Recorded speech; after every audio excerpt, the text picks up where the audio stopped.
This episode contains discussions of trauma, violence, and difficult life experiences. Colorful language not excluded. Listener discretion is advised. I'm Elizabeth Porter. After 20 years working as a lawyer with families, abuse, and mental health, I'm done ignoring the patterns. It's time for hard conversations that build awareness, create compassion, and change lives. Welcome to Law and Porter. When I started seeing this therapist, having that one-on-one attention, he treated it very much like a friendship. I mean, I can look back now and see how he was really filling me out, that he was filling voids that I thought only my husband was supposed to. There is shame for survivors, but shame is the tool that these predators use. And once I realized that, well, you can't shame me if I'm owning it. And then when it went like it did at home, I just thought, you know what, this ship's going down and I'll be damned if I don't share my story. Right. Because the only way to keep other people's ships from going down is just to blow it up. I mean, let's do it. Jenny, what I've been doing today is just kind of introducing brief introductions for the people who are going to listen to this but this one is probably, I know you the least. So I'm going to be the most surprised. I mean, I guess, but I'm going to learn. I want to take away something from this conversation, and I know that I will. And the reason I asked you to be a guest is because I think you're someone who has taken adversity and turned it into advocacy. Mm-hmm. And those are the people who make the world a better place. Mm-hmm. And but you can't do that if you just keep going. You can't just push through things and not acknowledge the crap, mm-hmm. and expect life just to turn out great. You have to go back and break it down. So I've just seen you take something that, I look at other people, and when they go through adversity, there are a lot of times I'm like, I would crumble. That would I don't know that I could move. And you have turned it into a platform. Mm-hmm. And I read your article you had done, and I messaged you and was like, mm-hmm. You don't know me, but right. I just want to tell you, I think you're amazing. Thank you. Because there's not enough of that. So I think you're amazing. Thank you have a wonderful story. So Jenny, I know right now, I look at you and I see someone who's advocating for legislative change, for accountability, mm-hmm. and in the area of specifically for the legislation, counselor assault, people in positions of trust or authority mm-hmm. who take advantage of that, which is criminalized, by age, by teachers, other positions of authority, but not in the counselor realm. So that really was 26 other states. It is right, and since that has come up, I spoke to the Mississippi Association of Marriage and Family Therapists, the whole Mississippi mm-hmm. Association, and I did their ethics presentation. It was 4 hours of ethics, and so that forced me to really look into what mm-hmm. other states do. And even though it is criminalized, the sanctions are puny. They are. But, it is recognized, and I'm seeing you fight for that change. So that is what I see. But I want to start with, what do you see? Who are you? Who am I? I have 3 sons. I've been in the restaurant business for 20 years.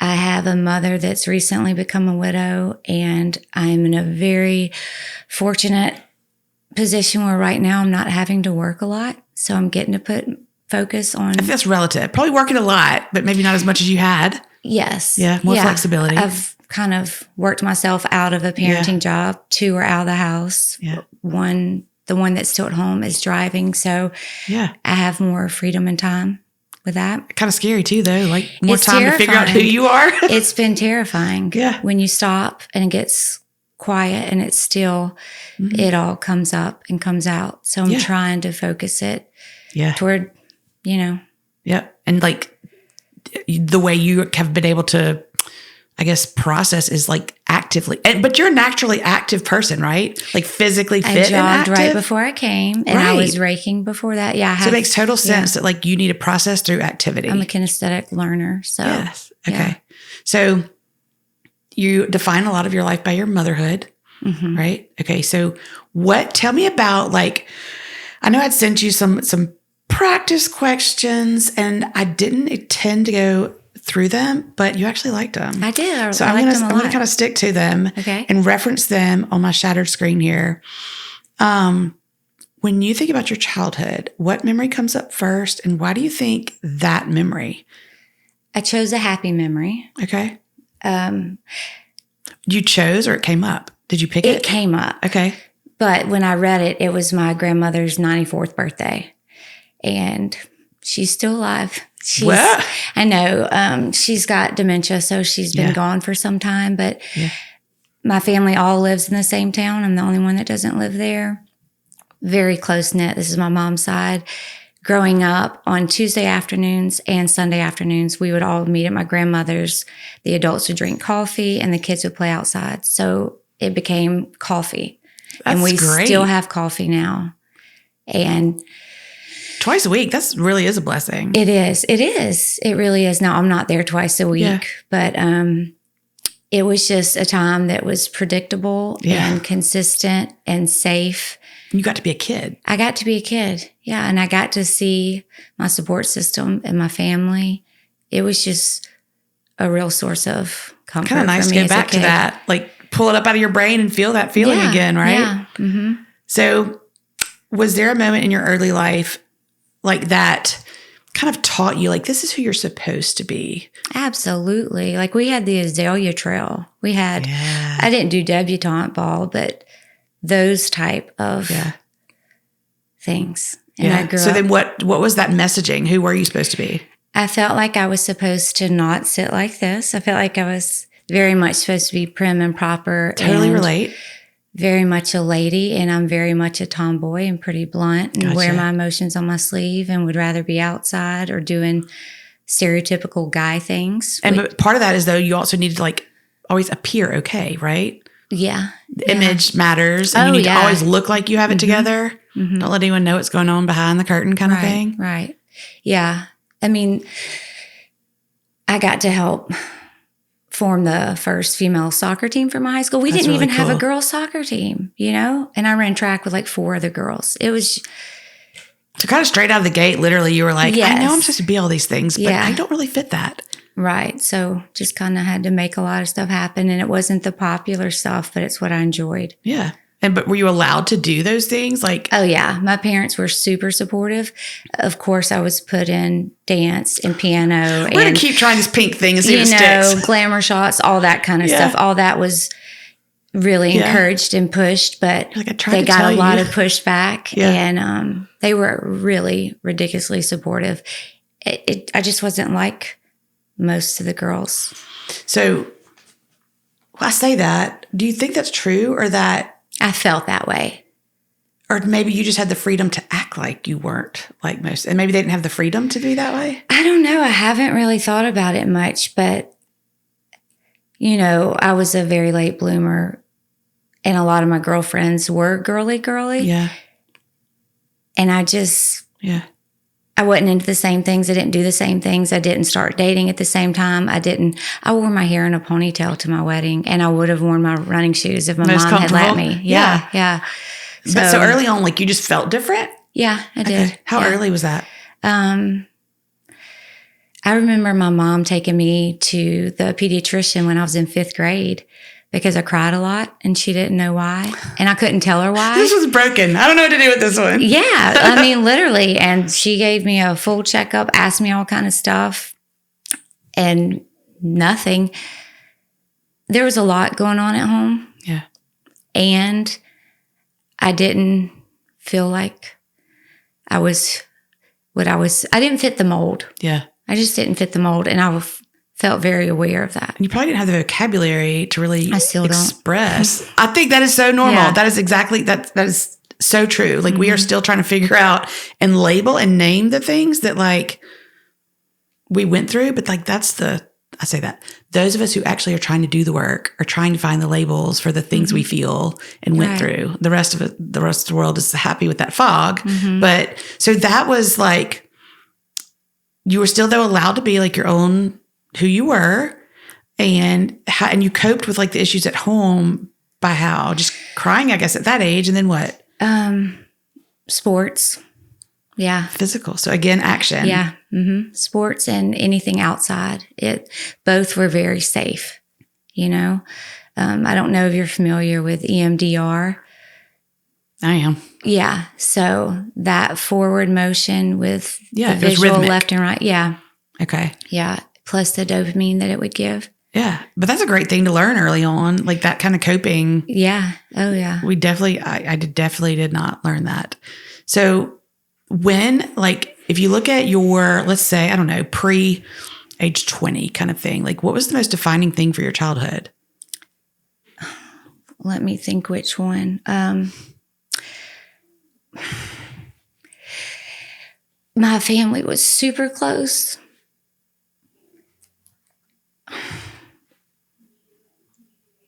I was the first female granddaughter, and my little cousin was like 3.5 years younger than me. And at 10, she got sick with cancer. And she fought that for 4 years before it took her life. And to experience that at that young of an age. Was that around? I'm trying to think. You were about you were 5th grade when your mom said you were crying, or 3rd grade? I was 5th grade when she said I was crying. So it's close to the same time, right before that, I guess, right? I can't even do the math right now. So there was already stuff that was causing you sadness, there was already and crying. stuff. There was already stuff that. How did her sickness shape you? It just, you realize as a kid that kids can die too, you know? Yeah. And her older brother and I are the same age. So she was in Slidell and New Orleans a lot overnight. So he practically lived with us. Yeah. Off and on during that 4 years. It just, and you know, the father of my kids had cancer too. Okay. And if you have ever lived with anyone that's had it, it takes everything. I'd forgotten about that. And I think it takes everything. Learning the fragility of life so early. Oh, yeah. People don't realize the impact. I mean, mine was different, but I think a lot of times because people will say it creates anxiety, or at least it did for me, where you worry about things and other people are like, you know, the chances of that are so slim, or that's so rare, or why are you worried about something? You're like, you can't tell me that. It happened. Right. Yeah. Yeah. And my aunt is a nurse, and watching her grieve Anna Kay when she got the diagnosis, because she knew. Yeah. I mean, she fought it for 4 years, but she knew. Yeah. And then just everybody being so sad. Yeah. And it really takes away a lot of what a childhood experience should be. Everyone's attention and focus and energy is on somewhere else. You feel selfish if you need attention, but you're still a kid. Yeah. Somebody look at me. I think that's totally normal. My dad was a pilot, so he was gone a lot. And my mom really stepped up for her sister and brother-in-law, but that put a lot on my mom. So I'm not going to say it was skip, but I think life is hard to deconstruct. We got a lot of, experiences in our life. And that, you said, was a really defining event for your childhood. Mm-hmm. Did it shape then how you handled things moving forward? Yeah, because it was right after her death that my high school history teacher began to groom me. Okay. So you were vulnerable. I was ridiculously vulnerable and isolated and depressed, and yeah. And do you think, and again, I'm not trying to put what my feelings would have been, but when the emotional energy is removed from you because everyone is focused on this situation, no one did see you. Like, you could have been going through anything and nobody was noticing you during those years. And did he come along and he noticed you? Mm-hmm. He did. And he gave you attention. He did. Yeah. Mm-hmm. How, so at a young age, what did grooming look like then? It's shameful to even talk about or say because so many people don't understand it. So I don't want people to hear what I'm not saying. Well, I'm going to say this. My first job out of law school, I prosecuted crimes against women and children. And you hear about grooming. And we can all think what we would or wouldn't or do or say in that situation. But it was interesting to look back at it and see, we would get his whole text history.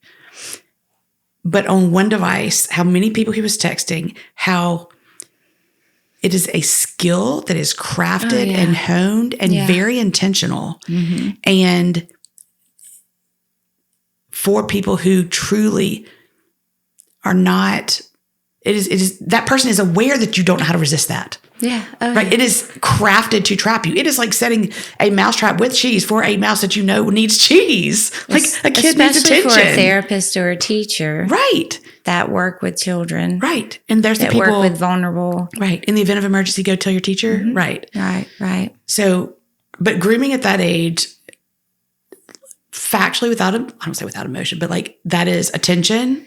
It's attention. Compliments.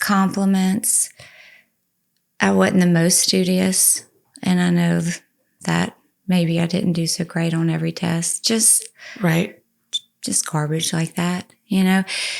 He did something that I noticed after the fact that my therapist also did. I had him right before break or after break, I can't remember, but he gave me money and asked me to go get him like a candy bar and a drink. And the first time it was uncomfortable and weird. And then before I knew it, he was asking me every day. And then he was giving me money to get it for myself. And I know now that it was just a test to see what he could get me to do and how comfortable he could get me with that. I just didn't know at the time. No. You know? Do you also know that like literally the international scammers do the same thing? Okay. Like they just see like, I need a $50 gift card, and then whoever, like. Who does that? It is natural psychology. Like you can't even prevent it. It's normal. And why wouldn't you? Why wouldn't you get somebody a Coke and a drink? If you can, you got two legs, you can walk and go get it. Why wouldn't you? Right. So I think it's totally normal. And I think it also then creates like a buy-in. Yeah, it does. And then, they can kind of flip it again. Well, you did so-and-so. And then you led me on kind of like flipping the script. He was married with a young child. So I didn't get asked out a lot. I did have one little high school boyfriend. He did dump me for my best friend. So that stunk. And when I walked into that history teacher's class crying, he said, "What's wrong?" And I was like, "Well, I just got dumped for my best friend." So that was a major opportunity and segue for him to comfort and console me. Right. And those were my two people, boyfriend and best friend. Right. I don't blame them. It's high school stuff. Sure, no, but then you felt really alone. But these are the turn of events that I can see now got me. So that turned into an abuse of his power. And was that a one-time thing, or was that an ongoing? I don't remember exactly how long it lasted. I know he called my home and asked to speak to me and asked me to babysit. And then that's how phone calls started. It just, I really don't remember how long it went. I just knew at one point that I knew I was in way over my head. Right. And that I didn't know really what to do other than. And I think can I just say something? Yeah. And I said this to a cousin of mine, just desperately wanting to be understood. I didn't kiss him. I didn't hug him. There was no cuddling. There was none of that. I was a child. I do remember this, and it's really graphic. After he assaulted me the first time, I asked, "What just happened? Was that?" I actually said, "Was that?" Right. Because I didn't have any experience. And Have you since been in groups with victims of sexual assault who've been able to say that is normal? Yeah. Well, and the whole dissociation and the freeze response. Well, then you asked him to answer the question. So then he minimized it for you. Yeah. And he reframed it. And so he framed it in a way that then. Same thing my therapist did. Yes. So reframed it into something positive. Right. And that was how you learned. That was your first experience in reframing what that was. That abuse of power was then reframed in your mind as loving, kind, all those things that he wanted you to believe it was, right? So what you learn at home in the early years really lays a foundation for that too. It does. Yeah. And I I thought about this poem earlier. There's this Walt Whitman poem. It's really long, but it says something about there was a child went forth, everything he saw he became. Like we can't, it is inevitable that our surroundings become a part of who we are. Exactly. Like you can't control that. You had no control. Right. And you were a kid. And I was thinking it's interesting to look and talk to this adult, strong woman. You weren't that strong woman then, that you were a kid. Yeah. And it's only kind of, you look at other kids and you're like, that kid looks so young. That's how old I was. And then you can kind of see it that way. So how did you eventually tell somebody? Yeah. I can't remember what got me to the breaking point, but I went and got my mom out of bed one night. I don't know, maybe it was 1 or 2 a.m. I don't know what time it was, but I knew I had to do it in the middle of the night because as wonderful as my dad was, he was a Vietnam veteran, highly decorated, and he coped with all of that as well as he could. But I knew that he couldn't know. Yeah. So I got her out of bed one night and I brought her into my bathroom and I didn't have the language. Right. And she didn't hear what I was trying to say. Right. And I understand that as a mother of 3 sons and as a mother that's not what you would want to hear. Right.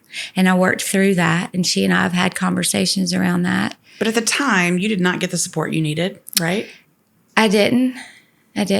Yeah. And none of us, I mean, again, your mother was not like, no one prepared her, gave her the script, taught her how to handle that. Right. In one hand, I know she was protecting me because I would have been labeled. Right. And my dad he had the ability. He was a fighter pilot. She was protecting everybody. She was protecting everybody. And I just didn't get what I needed. And I made it my fault. And I stuffed it down. But really, you didn't make it your fault. He probably did. Yes. And you accepted the narrative he gave you. Right. Because that's where the buy-in comes in. Like if I can create shame in this person, they're quiet, they don't say anything because they feel their own shame. Yeah. And anger turned inward is depression. Right. And, I don't know if it was this way for you, but as a Southern Baptist in Southern Belle, little girls and women are not really allowed to express anger. Express anything. Yes, also that, but anger high on that list. And I think that's why that depression started so young for me, because I had a knowing that some things weren't right, but I wasn't allowed to use my voice in the way that I wanted to. Yeah. And I remember, so my situation is a little bit different, but as a very young age, I was molested and I was touched. I didn't remember until I was about 16 and looked back. But then I started thinking about it. And the one thing I did remember, I didn't remember why at the time, was when I would sit in church as a young kid and I hated going. It was like I would just be drenched in sweat because I felt shame over being touched as probably a 5 or 6-year-old. But because of that programming, it becomes your fault because, I might have thought this older boy was cute. And for that, the guy was probably attractive. And you think, but so then I created this, this is all my fault. And that, yes. And of course, then when you don't say it or don't address it, then it just grows. It does. And festers. It does. So I think, I'm glad you've been in groups that it doesn't make it better, but it is normal. Like it's a normal childhood reaction. So from there, how did that play into what happened next in your life? It really shattered self-esteem, self-worth. But you just kind of stuffed it, right? It was like in a box at that time? I did stuff it because I was under the impression that it was best for everyone if I didn't speak of it again. Right. So for a long time, I didn't. Okay. Years go by, finish college, get married, have a few kids. And a few kids, which feels like 100. Yes. Yeah. And a situation or circumstance happened that was too close for comfort and too close to home. And it involved a young woman close to the same age I was and a person in a position of power over her that's close to the same age that my history teacher was. And as that situation unfolded, I realized that it wasn't my fault. What happened in high school wasn't my fault. Yeah, it gave you really more ability to step back and see it as an adult. It did. And that was so freeing and so devastating because of the proximity of the situation to me. That forced you to process it. It forced me to process it. And it forced a whole nother level or layer of shoving down because I felt like if I stood on that truth and knew that it wasn't my fault, then I was criminalizing if there's the accountability history for teacher. one, And if there was accountability for him, then I felt there had to be accountability for the other. And I just feel like I've been in so many positions of that. You know, I'm a mother of 3 sons. I've been a wife. I've been a daughter. And depending on your position during the situation. And no one prepares you for the judgment calls you have to make in life. Right. Like, it's not like there's always a good choice and a bad choice. They're not labeled. Right. You're right. There's not. And really, I feel like there are pros and cons to every choice, every decision. There absolutely are. There's trade-offs. Right. And we don't know. If it were different, then there would be a perfect or right decision. Don't know. Like, we don't know what the trade-off is. And we kind of want to go back and second guess, but who's to say it would have been better? So true. Within your marriage, and I really want, I don't want to skip all the pain, but I really want to focus on how you have acted on it. And so I do want to make sure we give that adequate time and the layers of grief and assault, the process. I guess it really becomes identity, like who you are as you're already naturally struggling with that, led you then into, at some point, seeing another counselor, right? Right. The counselor we're not going to name, you started going to in what year? I started going to him. Let's see. My husband was diagnosed with cancer in 19, and that treatment and care rolled into 20. And then my mom was diagnosed with cancer. And then my dad had a stroke. And it was sometime shortly after that. So, which is 21. a wise decision. Like, 20, you're like, I'm going to go to counseling. Yeah. So it was sometime in 2021 where I was just really hitting rock bottom, which meant my marriage was hitting rock bottom. Right. So I just said, we've got to go. Okay. And this is who we started as marriage counseling. That's what it was. It was marriage counseling. It started out together, and then the therapist thought it'd be a good idea to see us separately. And then I realized later that my sessions were getting longer and more frequent, while my husband's were getting shorter and less frequent. And a lot of the same grooming techniques were used that I wasn't aware of in the moment, but because I had not. Right? That's why they're effective. Yeah. That's not a fault of you. That is why they're effective. Right. I was at the lowest, probably not the lowest I've ever, parallel low to where I was after the therapist did all that when I went to him, you know? So when you went to so you're seeing a counselor, and at the time you're not thinking I'm being groomed. So at the time, what's happening? At the time, attention. I went because I had a lot of marriage frustrations and disappointments. The father of my kids works harder than most people I know and was a great provider, just like my father. And I needed emotional intelligence and emotional support and a playmate and a partner. I needed this, and I needed a decent bit of it to process everything that was already happening. In the trenches with you. I did. And when I started seeing this therapist, having that one-on-one attention, and he treated it very much like a friendship. Right. You know, so you were important. He made me feel important. Right. He listened, this and that. At one point, isn't it amazing? Like, I was talking to my mom about this earlier. Our needs as exhausted, frazzled, overwhelmed, overburdened women are so basic. Oh, they're so simple. You can meet the most basic need, and we are putty in your hand. Right? I know. Because of I know. A compliment, or my mom was saying, it's like somebody came and helped her and like let her take care of the kids while she took a bath. And like, she remembers it 42 years later. Someone fixed a cup of coffee for me, and I still can't get over it. I'm like, that's not something that was done for me. Wow, you fixed a cup of coffee, or you're listening and I'm not paying you, but I did pay the therapist. But still, that he was doing a good job and attentive, and those things at first that you needed from a counselor, it became more comfortable, more friendly, which is normal. That can be normal. I had never seen a therapist, so I had no base of comparison. And he asked me more than once, so you've never had any... I mean, I can look back now and see how he was really feeling me out, you know? You have nothing to compare this to. I had nothing to compare it to. This is normal. I had talked to, people in the church or women that poured into my life, but I'd never been in a formal therapy setting. So then how did that, it devolved into,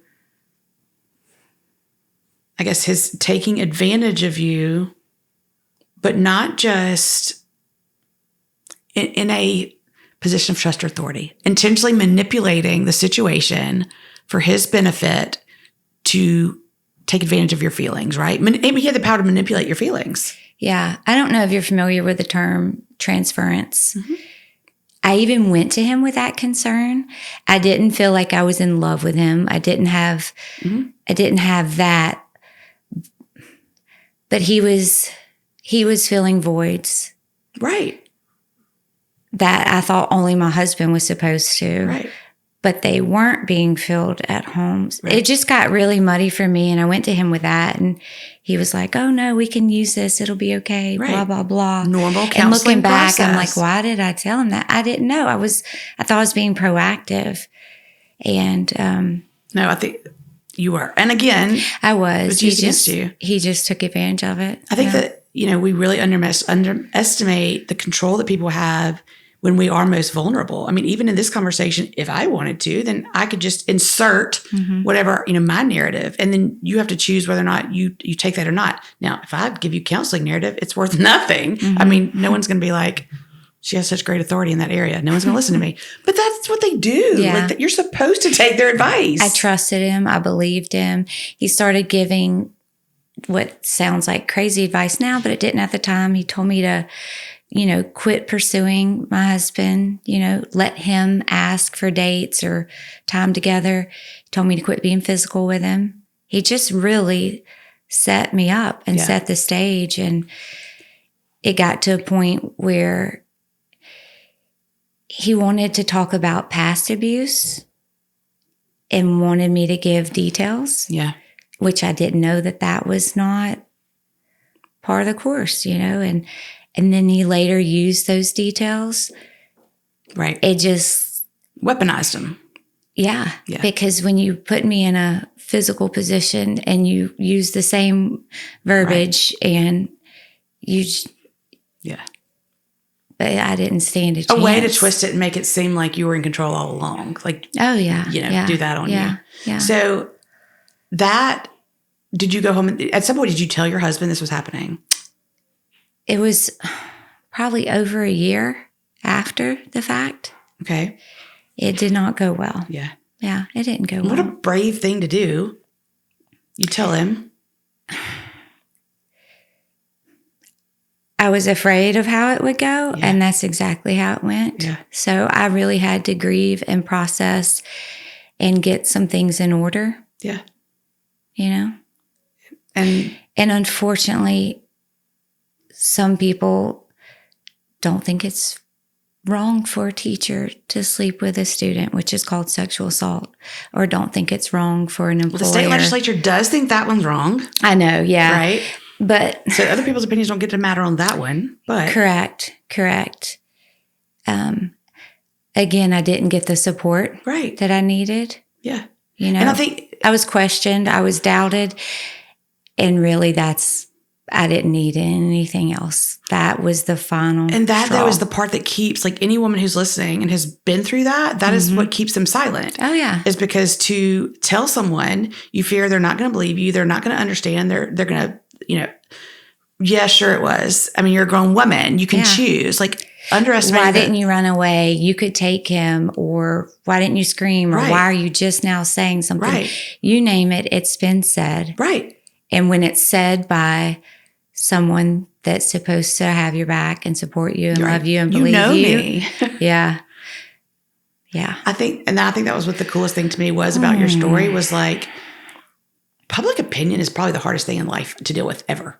You know, dealing with people's assumptions about you or judgments, at least for me, like that is like my Achilles heel. And so it's kind of one of those things you're like, okay, this is inevitable. So how do I take what I'm going to have to go through anyway? I called it the Eminem approach. Tell me. No, Eminem. Yeah. Okay. The Literally. rapper. Yeah. Do you remember the movie where before he really gets, I think it was called 8 Mile. I think it was. But before this other rapper just annihilates him, he gets up there and he just go on the offense. He just spilled it and he told his story from his perspective.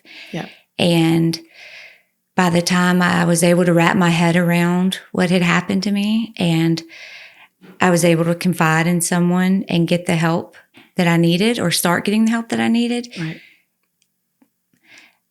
I knew that it wasn't going to stay contained forever. Yeah, sure. And then when it went like it did at home, I just thought, you know what? This ship's going down and I'll be damned if I don't share my story. Right. Because the only way to keep other people's ships from going down is just to like blow it up. I mean, let's do it. Blaze of glory.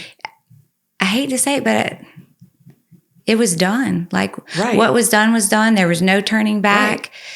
The first article that came out, I did not include my picture or my name because I had a child at home that I felt like it would too greatly affect. And then a year later, after talking with my kids, I just said, this is really important. And I know it will affect you and I'm asking for your blessing. And this is why. Yeah. And while that is not why my marriage didn't survive, it absolutely was the last straw. Yeah. I mean, it was fragile already. Right. It added a ton of weight to something already fragile. Right. Yeah. Right. Well, and I realized I have a very specific set of needs and I'm not easy to date or be in an intimate relationship with if you don't have a base level understanding of what assault does to someone. But also, we basic all have level. Something. Oh, we do. And no one is easy to love. I agree with that. The most lovable people, like the concept of marriage to me is almost hilarious. Like I don't know why we're gonna make you live with this person, spend all your time, fully commit to them, and then there's only two. There's no tiebreaker. You'll have to agree on things or figure out how you're going to resolve. Like we're going to lock you in a room and figure out how to resolve conflict for the rest of your life. It doesn't make a whole lot of sense. And they were like, oh my gosh, I can't wait to wear a white dress and do that. No, that's not what it's hard. Well, especially for the female in the deep South anyway. It's hard. It's not the best deal. And I would say we get the short end of the stick. And I am a little bitter and salty and I'm working on that and I'm grieving, but anger is one of the stages. But it's also something like for those of us who didn't learn to assert what our needs were early on, that we kind of allowed ourselves to work ourselves to the bone to be all that was expected us to be. Yeah. Because we were the peacemakers. We were the people who swept under the rug. We were the ones who fixed everything. It's what we were taught. Yeah. And until it destroys us, right? Totally understand. Because we're the rib and the helpmate. Yeah. Right. So you flipped I'm everything. not mocking the Bible. I'm not. No. I'm just saying that I took things literally. I still take things very literal. But I think that the Bible and marriage and the concept of marriage, biblically, if you look at only one side of it, does sound ridiculous. It only works on both. Right. It only works if both people are committed to what that looks like. And one person can't carry that weight. So I love that you literally you're like, okay, this is burning. There's some fire, like a fireplace fire, okay, like a bonfire, and then you're just like light it up. Yeah. And so now you have been pushing for legislation in Mississippi that would criminalize counselor abuse of an adult, but just counselor abuse because they are in a position of trust or authority. Yeah, you're literally in a room alone with them. Yeah, with no witnesses, and they have. They're psychological magicians if they want to be. Coercive control, manipulation. Right. Call it what They're you like. They're studied in it. And then you tell them all your weaknesses. Yeah. Yeah. You tell them all the worst things you've ever done, how you're coping with it. And then they're like, easy. So how does somebody, like, could you have 10 years ago been like, you know what, in 10 years, I think I'm going to be working to create legislation that would affect and empower women in 10 years? No, I thought I would go to the grave with what happened in high school, maybe talk to a few close girlfriends. Yeah. But there was so much shame around that. Yes. I've learned since then, there is shame for survivors of it. But shame is the tool that these predators use. It's the devil's playground. And once I realized that, well, you can't shame me if I'm owning it. Right. Yeah, I'll put it on the internet that such and such did this. You disarm them. You literally take their weapons away. Right. That's right. Yeah. And that's what I think, like, what I love about, for me, what deconstruction is like you're taking power away from things that you may have let control you for so long. Oh, gosh, yeah. And then you're like, if I go back and really look at this, I can take that power away from it. I don't have to let it control me. Right. And so I've seen it, I recognize it, I name it, I know what it looks like. Not that big of a, it doesn't have to be that big of a bully. So now this is your second year pushing for legislation? Yes. We know at this point, those bills have died, which to me, I know is so ridiculous. It is, but to have one drop in the House and the Senate was a big deal because last year we only had one side drop. So a little momentum each year. It could take a decade, but it will happen. And the truth is, it doesn't happen until it personally affects somebody, in my opinion. No, you're right. And I hate that because that's someone's daughter. That's someone's wife. But the thing is that I think, and I hope you're aware of, it already is, and they don't know it because they're not telling. You're right. And what you're doing is saying, it's okay to tell. Right. It is okay. Yeah. I had this happen to me too. And someone can listen to you and say, oh my gosh, it was just like that.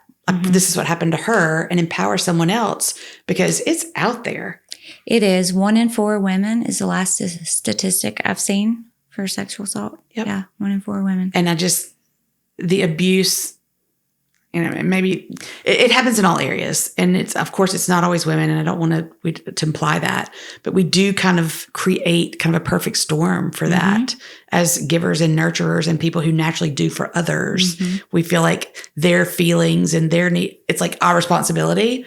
And so. Well, and the double standard, Which one? Pick one. Yes. Yeah.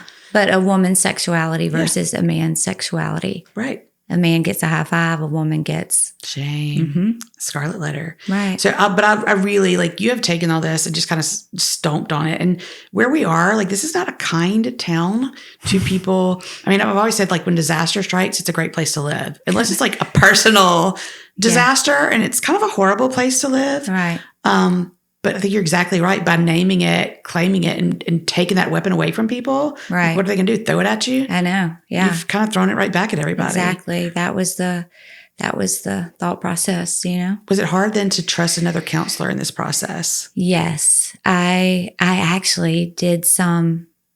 I did this 6-month program out of Canada online. You're going to be really, really far away. I mean, some distance. Yeah. Well, it was online, but I knew I couldn't do anything in the U.S. because I just wasn't ready for it to be reported and how that would trickle down. But it was over a year before I could step foot in a therapy office again.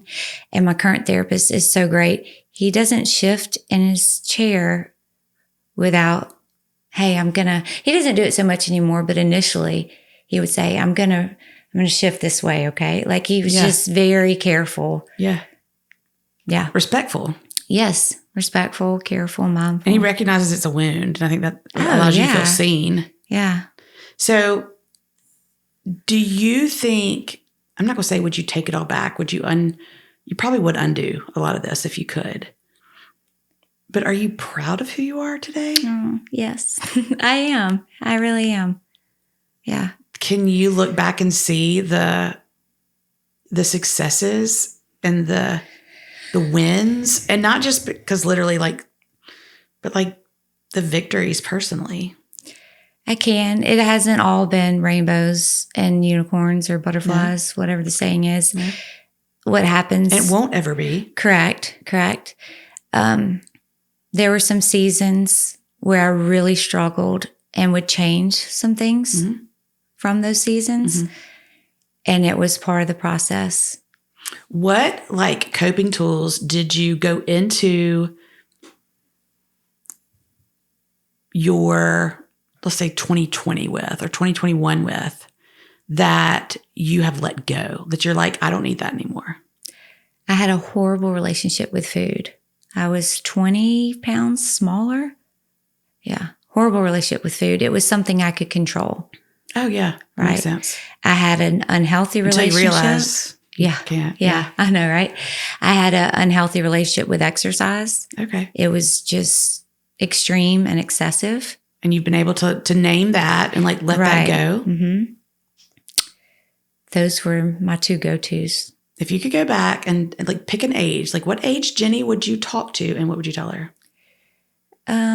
I would probably go pretty young, probably 5 or 6. And I would just tell her, hey, I see you. Yeah. You're safe. As safe as you can be in some situations. Right. Don't stop telling until you find somebody that will listen and stand up and support you. Yeah. And it's okay that you do whatever you have to do to survive it right now. You're doing it for survival. It won't serve you later and you'll have to adjust. I would be kinder to myself about the things that I had to do to survive. And what would you tell the person who feels shame right now because they've never told about abuse? I would tell them that I was scared to death to tell the first person or to do the article. And the responses I got were phenomenal. I couldn't believe it. Now, there were some very key people in my life, not my mother. She was great. But there were some key people in my life that just really disappointed me and failed me and dropped the ball. And that's going to happen. Just keep telling it until you find your people. And you'll know when you find them. Because at the end of the day, we're all human. And like the people who do drop the ball, maybe we place expectations on them that they can't handle. Right. Because of their own stuff. And you just keep telling. Yeah. And I wish I just wish I had known that on no planet would it ever be the child's fault. And for a patient or client of a therapist, on no planet is it ever their fault. That sexual assault is never the victim's fault. Correct.